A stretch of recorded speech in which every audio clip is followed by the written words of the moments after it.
ये बहुत कम लोग जानते हैं कि आज अगर भारत पूरी दुनिया में एक बहुत बड़ी सैनिक ताकत है तो इसके पीछे वीर सावरकर का भी बहुत बड़ा योगदान है।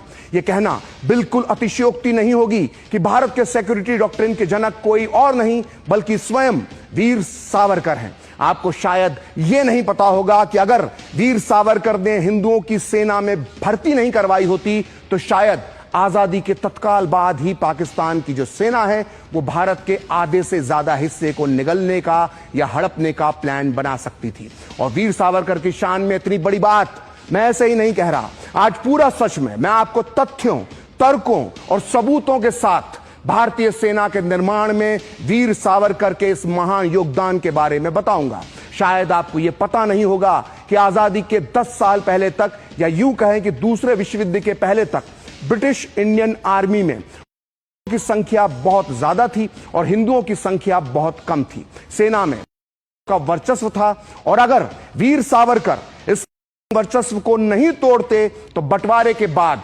पाकिस्तान के सैनिकों की संख्या बहुत ज्यादा होती और भारत के सैनिकों की संख्या कम होती और इसका क्या अंजाम होता, यह बात एक सामान्य बुद्धि का इंसान भी समझ सकता है। आपको यह भी पता होना चाहिए कि जब 1947 में हमारे देश का बंटवारा हुआ तो सेना के ज्यादातर मुस्लिम सैनिकों ने पाकिस्तान की सेना में जाना पसंद किया था। आइए अब आपको बताते हैं कि अंग्रेजों को भारतीय सैनिकों की आखिर जरूरत क्यों थी और वीर सावरकर ने इसका कैसे लाभ सीधे हिंदुओं को तक और भारत तक पहुंचाया। दरअसल वो दूसरे विश्व युद्ध का दौर था, अंग्रेज बुरी तरह से घिरे हुए थे, उन्हें भारतीय युवकों की सेना में जरूरत थी। दूसरे विश्व युद्ध को दूरदृष्टा वीर सावरकर ने एक अवसर की तरह देखा क्योंकि वो किसी भी कीमत पर हिंदू समाज का सैन्यकरण करना चाहते थे।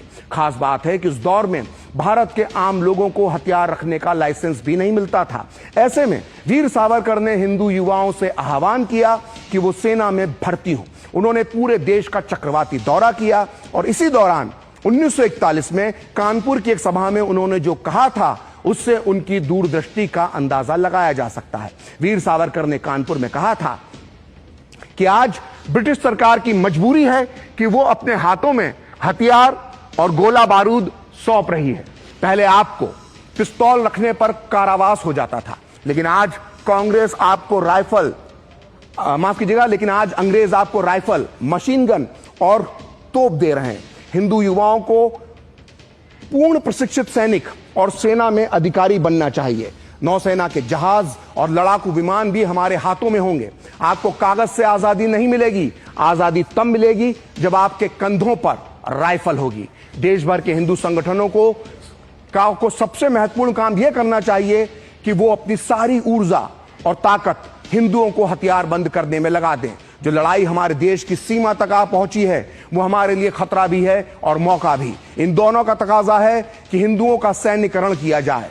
हर गांव और शहर में हिंदू महासभा युवाओं को थल सेना, वायुसेना और नौसेना में शामिल करने के लिए प्रेरित करे। और अपने इसी ऐलान के साथ वीर सावरकर ने हिंदू महासभा के मंच तले पूरे भारत में हिंदू युवाओं की सेना में भर्ती की जबरदस्त मुहिम चला दी।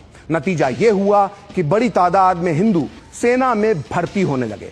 वामपंथी इतिहासकार सावरकर के इस कदम की आलोचना करते हुए उन्हें ब्रिटिश सरकार का सहयोगी साबित करने की कोशिश करते हैं, लेकिन हमेशा फेक नैरेटिव सेट करने वाले ये वामपंथी इतिहासकार ये नहीं बताते कि वीर सावरकर ने आखिर ऐसा क्यों किया था। दरअसल दूसरे विश्व युद्ध के पहले तक ब्रिटिश इंडियन आर्मी में की संख्या बहुत ज्यादा थी।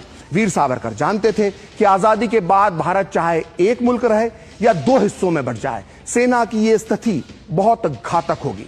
वो जानते थे कि अगर पाकिस्तान बन जाएगा तो जाहिर है पाकिस्तान के सैनिकों की संख्या ज्यादा होगी और अगर देश का बंटवारा नहीं होता है तब भी सैनिकों की इतनी तादाद मोहम्मद अली जिन्ना को बहुत ज्यादा शक्तिशाली बना देगी और इसका अंजाम हिंदू मुस्लिम गृह युद्ध होगा।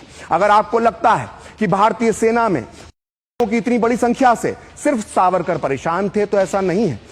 सैनिकों की इस भारी तादाद से डॉक्टर बाबा साहेब भीमराव अंबेडकर भी चिंतित थे और अपनी इस चिंता को डॉक्टर अंबेडकर ने जाहिर किया है अपनी इस मशहूर पुस्तक पाकिस्तान और द पार्टीशन ऑफ इंडिया, जिसका हिंदी अनुवाद पाकिस्तान अथवा भारत का विभाजन इस वक्त मेरे हाथ में है। और इस किताब के पेज नंबर 104 पर डॉक्टर अंबेडकर जो लिखते हैं उसे जय भीम जय मीम का नारा लगाने वालों को बहुत ध्यान से सुनना चाहिए। डॉक्टर अंबेडकर इस किताब में लिखते हैं, सैनिकों की संख्या